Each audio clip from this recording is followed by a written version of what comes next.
Desde Denver, Connecticut, estás escuchando tu emisora Jesús es el Camino Radio.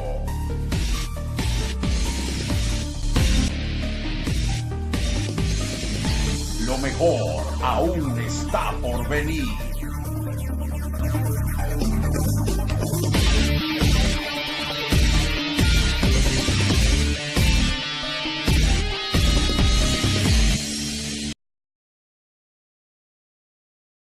Vamos a abrir la palabra de Dios una vez más.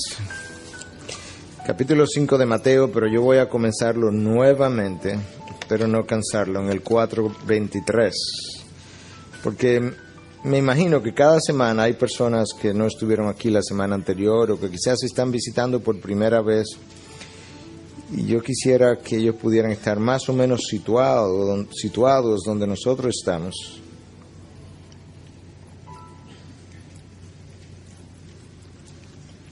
Tenemos un versículo que cubrir, al igual que la semana anterior, es el versículo 5.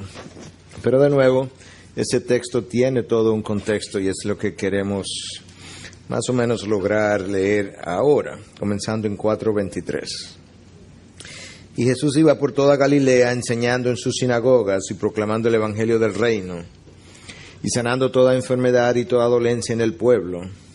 Y se extendió su fama por toda Siria, y traían a él a todos los que estaban enfermos, afectados con diversas enfermedades y dolores, endemoniados, epilépticos y paralíticos, y él los sanaba. Y le siguieron grandes multitudes de Galilea, Decápolis, Jerusalén y Judea, y del otro lado del Jordán. Y cuando vio a las multitudes, subió al monte, y después de sentarse, sus discípulos se acercaron a él, y abriendo su boca les enseñaba, diciendo: Bienaventurados los pobres en espíritu, pues de ello es el reino de los cielos. Bienaventurados los que lloran, pues ellos serán consolados.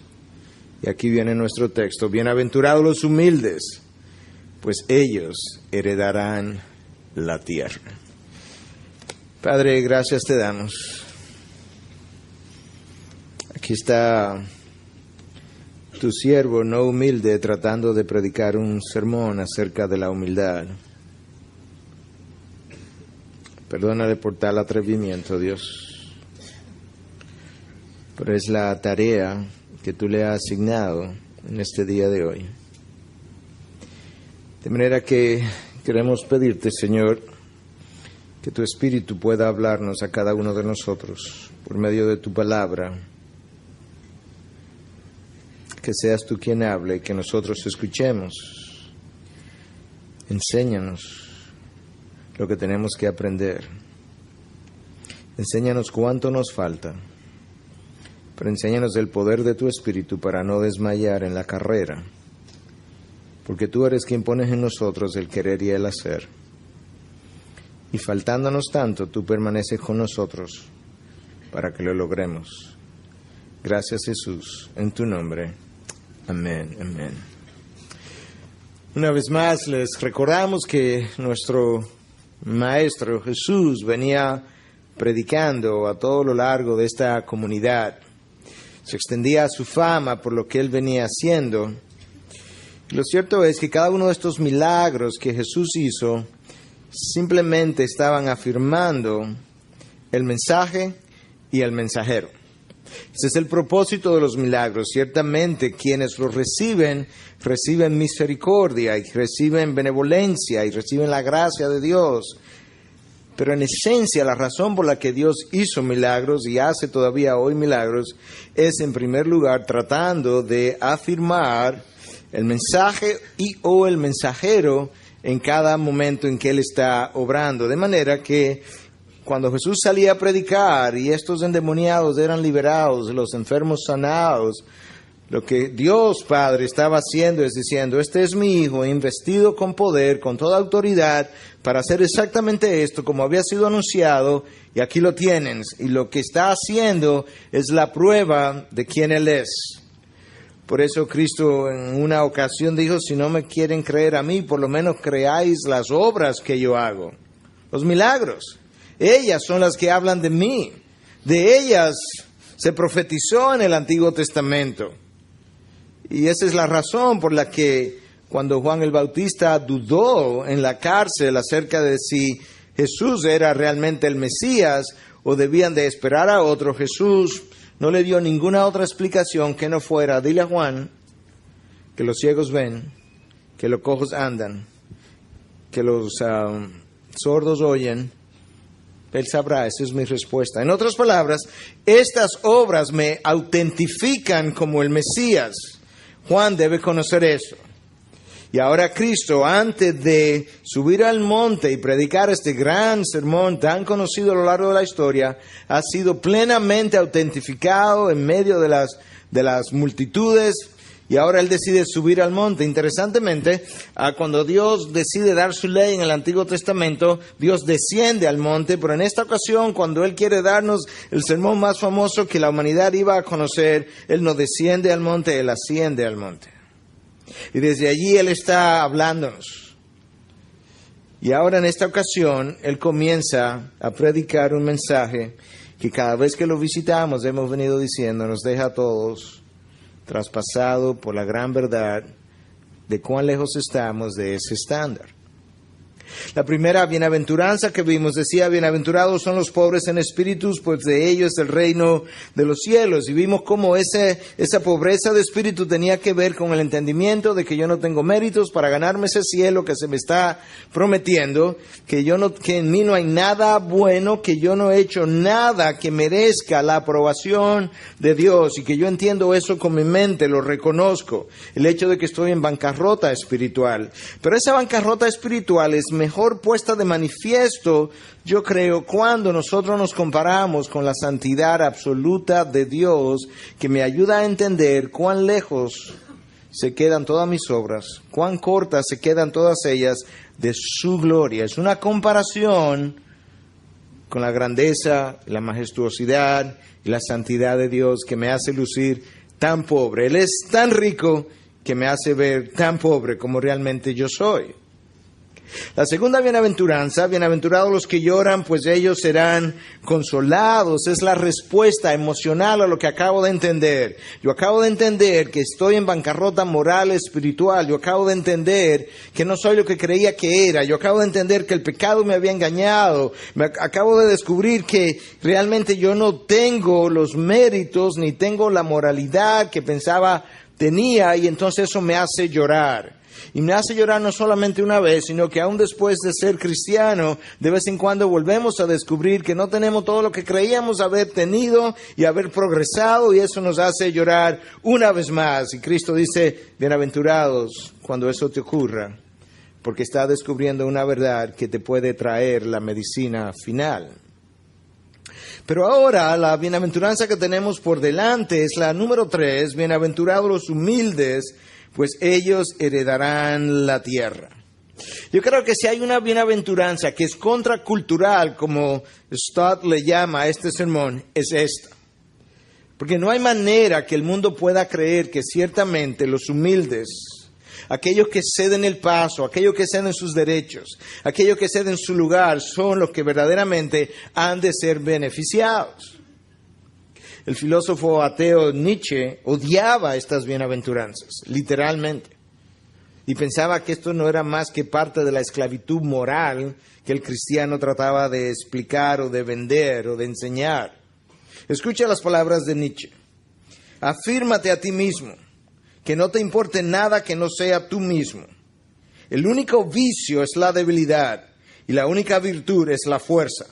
Sé fuerte, sé un Superman. El mundo es tuyo si trabajas fuerte para ganarlo.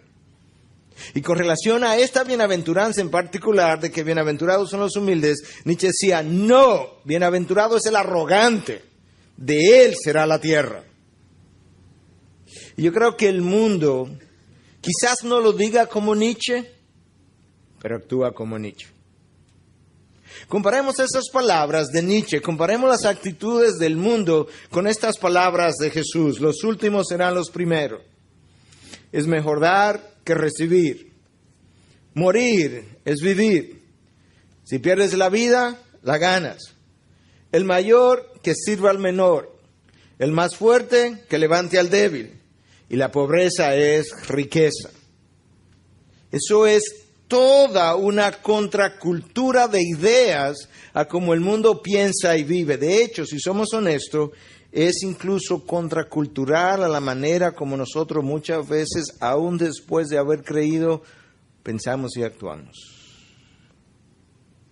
Porque esta bienaventuranza nos llama a ceder espacio, derecho, lugar, posición, estatura, privilegios. Y eso no es necesariamente como tú y yo hemos vivido toda la vida cristiana. Yo creo que creemos esas palabras de Cristo en nuestra mente. Y muchas veces la llevamos a la práctica hasta la próxima ocasión, cuando yo creo que de vez en cuando pensamos, ya no más, no otra vez, ya lo hice una vez, ya no siempre voy a seguir en lo mismo, ya está bueno, no siempre se van a aprovechar de mí. Y de repente entonces el orgullo vuelve a salir. Yo creo que nosotros tenemos esa lucha continuamente. Pero es la ausencia de humildad en nosotros que dice, no, ya no más. Es la ausencia de humildad que dice, no, pero otra vez. ¿Y hasta cuándo? No, yo no lo puedo seguir permitiendo. Pero tú no escuchas esas palabras, tú no tienes esa disposición de espíritu en la persona de Jesús. Y reflexionando sobre esto y tratando de ilustrar cómo es ese orgullo en nosotros, ya no estoy hablando del inconverso, incluso en nosotros, yo creo que ese orgullo es como la mala hierba en el patio de mi casa. Oye, yo he luchado tratando de eliminar la mala hierba, que es mucho. Y cada vez que yo hago progreso significativo, creo haber hecho progreso significativo en la mala hierba, de repente un día salgo y digo, oye, ¿qué pasó? Esto está de nuevo casi igual, que es como está ahora. La única manera cuando creo que realmente he logrado cierto beneficio, es cuando yo me hago de la vista gorda y decido no verla. Pero cuando decido no verla, me doy cuenta que poco tiempo después es tanta la mala hierba que ya no puedo dejar de verla. Yo creo que el orgullo es así. Tú luchas con él. Tú crees que ha progresado mucho. Tu pasto comienza a lucir mejor y de repente algo ocurre en tu vida orquestado por Dios y la mala hierba comienza a surgir.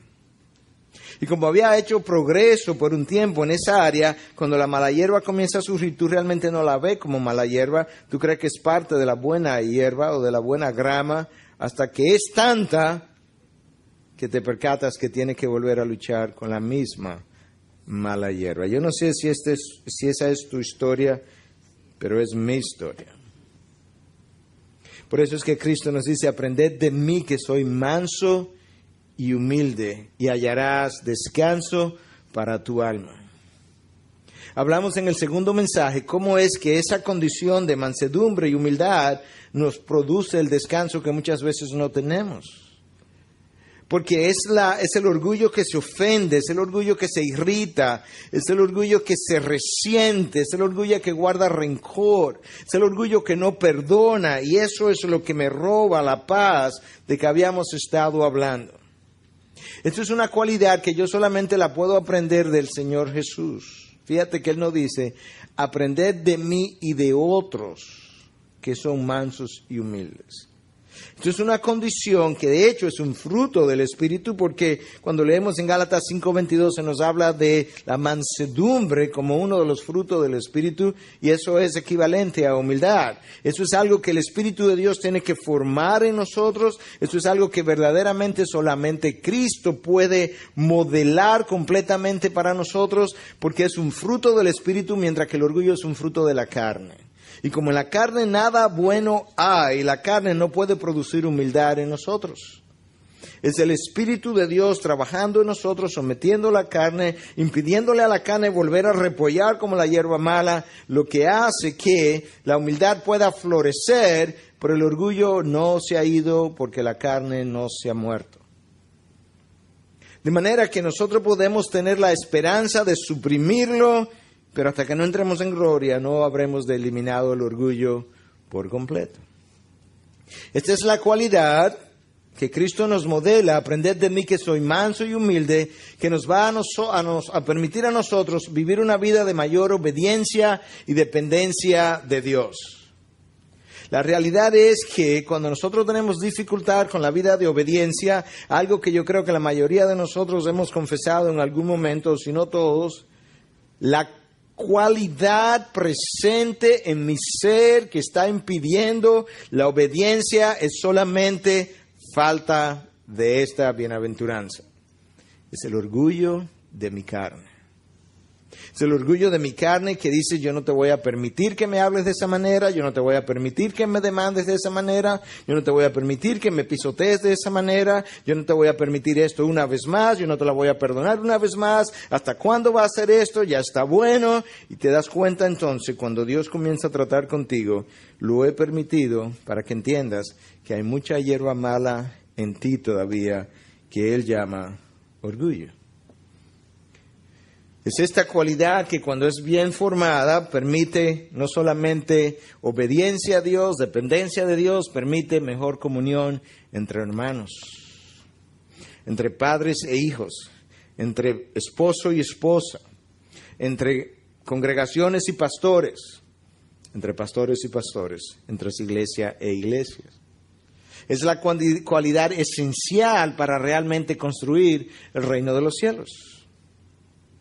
La pregunta entonces, ¿qué es eso? ¿Qué es la humildad? Y quizás pudiéramos hacer un ejercicio similar al de la semana anterior. Veamos tres cosas, básicamente: la definición de la humildad, la demostración de la humildad y la dádiva de la humildad. 3 Ds. La definición, la demostración y la dádiva. Yo no sé cómo ustedes definirían la humildad. Piensa un momento.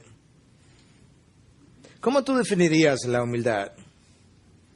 Bueno, no estamos en internet ahora, de manera que usted puede darme una idea. ¿Cómo usted definiría la humildad? Como un servidor, pero yo puedo servir siendo orgulloso. Pero es cierto que el humilde es un servidor por naturaleza, no estoy diciendo que no. ¿Cómo usted definiría la humildad? Ausencia de orgullo. Tendríamos entonces que ver qué es el orgullo, para saber entonces qué es la humildad. Ok, ¿qué más? Rendición. Ciertamente, a la rendición, el humilde se rinde, pero soldados se rinden a las órdenes de sus superiores y no necesariamente son humildes. De manera que, pero es parte de lo que un humilde exhibe, es rendición. ¿Qué más? Temor a Dios, renuncia, mansedumbre,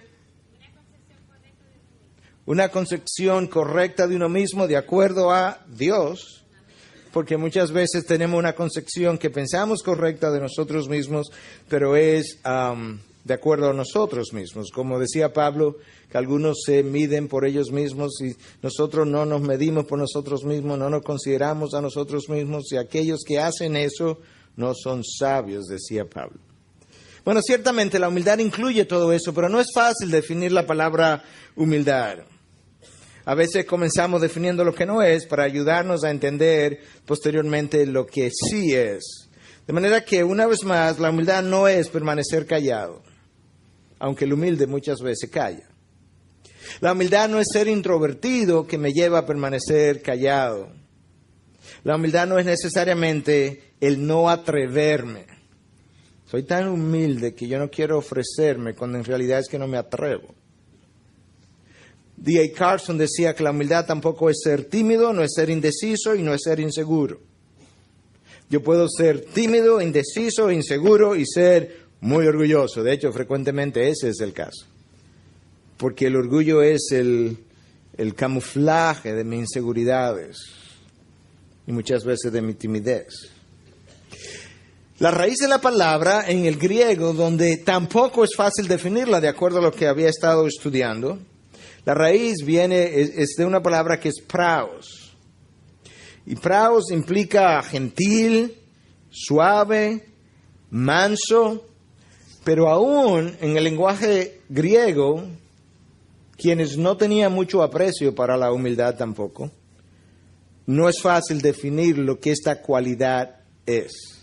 Es más fácil ilustrarla que definirla. Mucho más fácil, y eso es parte de lo que vamos a estar haciendo esta mañana. Pero una de las maneras como los lingüistas llegan al entendimiento de lo que una palabra significaba en su momento, cuando no pueden encontrar definiciones claras y precisas, es revisando los documentos de esa época para ver cómo la gente de esa época que usó la palabra, cómo la usó, en cuáles contextos, y entonces comienzan a tener una idea de qué quizás pudo significar la palabra. De manera que vamos a hacer un poquito de eso en el día de hoy. Los griegos usaban esta palabra para referirse con frecuencia a un animal que había estado, un animal salvaje que había sido domesticado. Como un potro salvaje cuando es domesticado, entonces se hablaba de que ese caballo era un caballo humilde. Pero si tú entiendes bien qué es lo que le ha pasado al caballo, el caballo no ha sido hecho más débil, él no ha sido debilitado, él tenía mucha fuerza y ahora cuando él es domesticado, él permanece exactamente con la misma fuerza física, pero hay una diferencia enorme.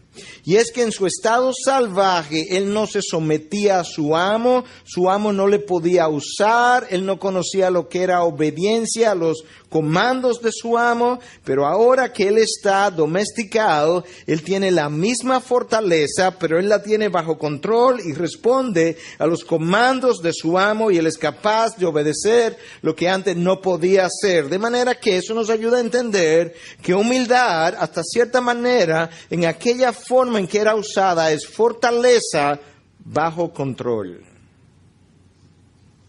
Wow. Yo no sé tú, pero yo quiero tener eso. Entonces, esa fortaleza bajo control es lo que permite ahora que el Hijo de Dios pueda someterse y obedecer la palabra de Dios. De manera que cuando nosotros estamos teniendo problemas con la obediencia a su palabra, una de las cosas que debiéramos estar confesando a Dios es nuestro orgullo, que es el que se está resistiendo a la obediencia. Y pidiéndole a Dios entonces que nos pueda domesticar. Cuando se nos salen las cosas de la mano, decimos lo que no queremos, hacemos lo que no debemos. Ese es mi orgullo, mi fuerza no está bajo control. Cuando pateamos como el potro, ese es mi orgullo, que no está bajo control. Ahora tenemos una idea parcial. Vamos a seguir hablando un poquito de cómo lo usaron en el pasado. Los griegos también usaban esta palabra para referirse a un viento apacible, fresco. Un viento casi que acariciaba la mejilla del individuo para diferenciarlo del huracán.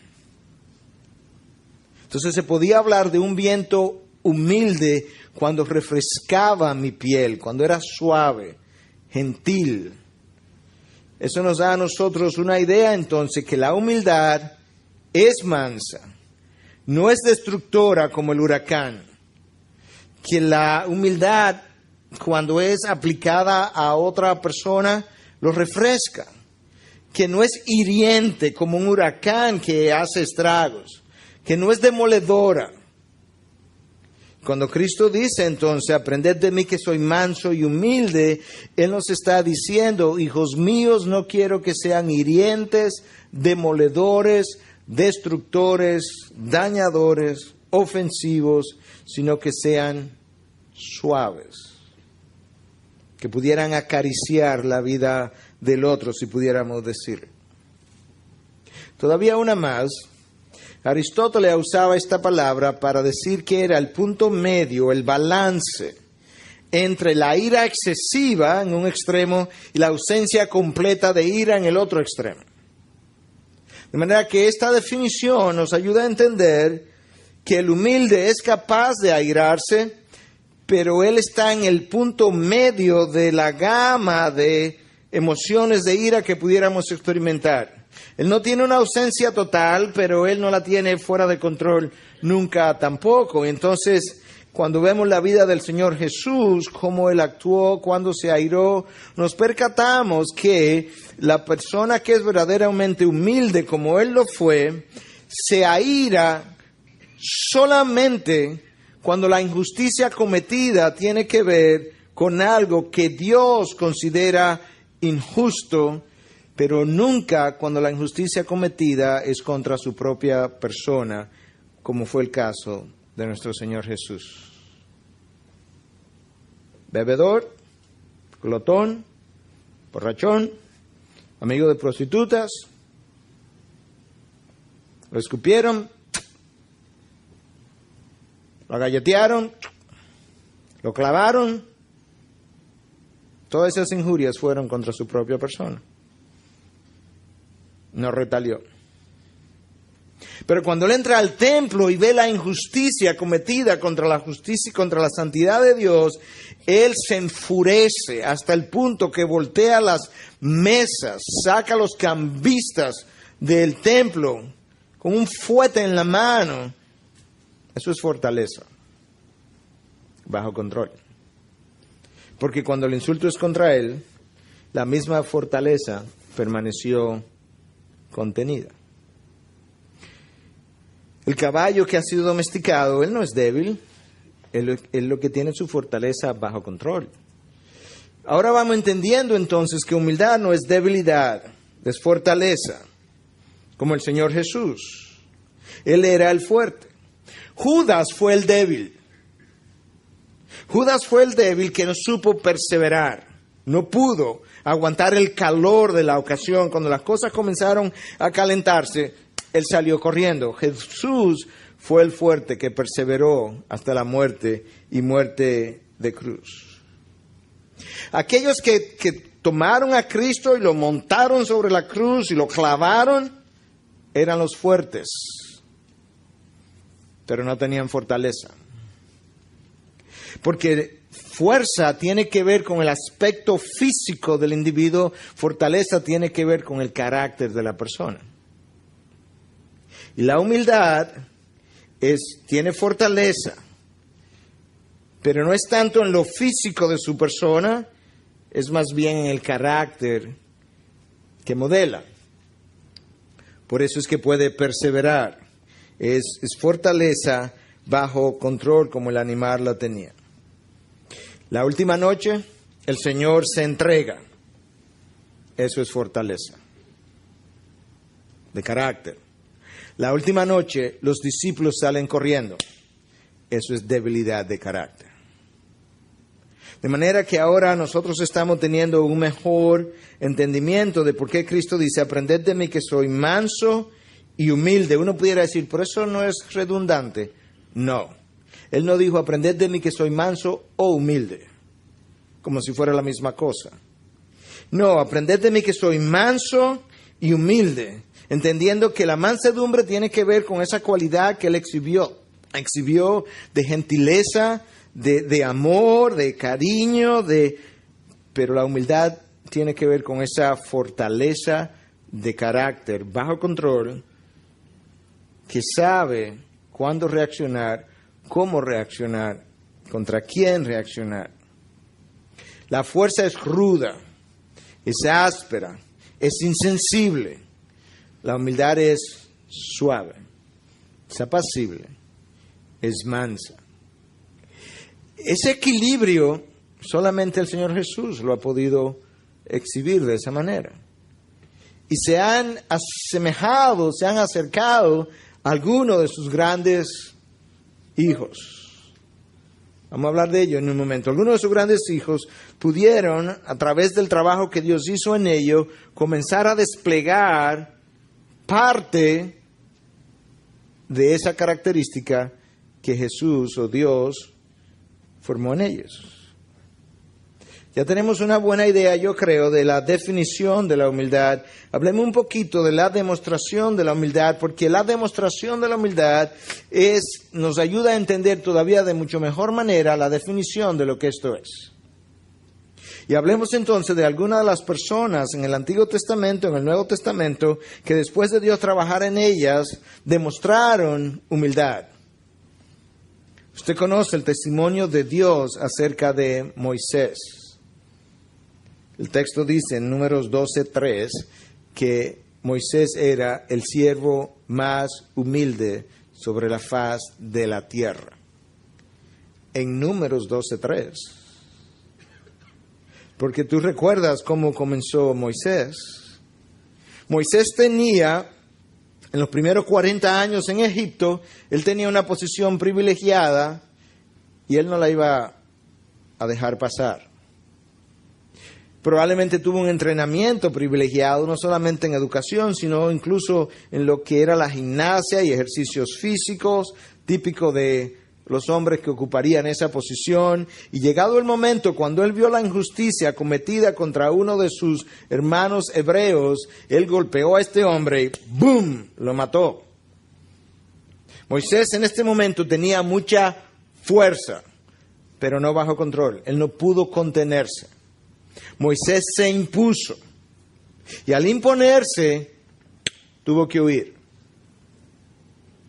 La imposición no es una característica de la humildad. Dios se lo lleva al desierto. Trabaja en Moisés por 40 años. Lo pone a someterse a su suegro, que quizás no fuera tarea fácil. A servir a ovejas, no a personas, a ovejas. 40 años sirviendo, liderando, pastoreando.